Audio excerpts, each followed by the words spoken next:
अच्छा अब्बू जी मैं चला वा ड्यूटी ते दुआ करे जी। हां खैरी खैरी ते उस थाने चलिया। हाँ जी अब्बू जी।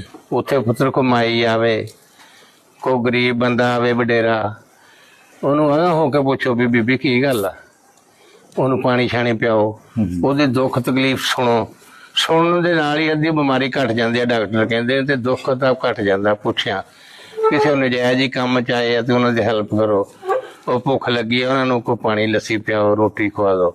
ਇਹੋ ਚੀਜ਼ਾਂ ਨੇ ਜਿਹੜੀਆਂ ਇਹੋ ਹੀ ਕੰਮ ਆਉਣੀਆਂ। ਅੱਲਾ ਨੂੰ ਇਹ ਚੀਜ਼ਾਂ ਪਸੰਦ ਨੇ ਉੱਥੋਂ ਕੋਈ ਦੁਖੀ ਹੋ ਕੇ ਨਾ ਜਾਵੇ ਤੁਹਾਡੇ ਕੋਲ।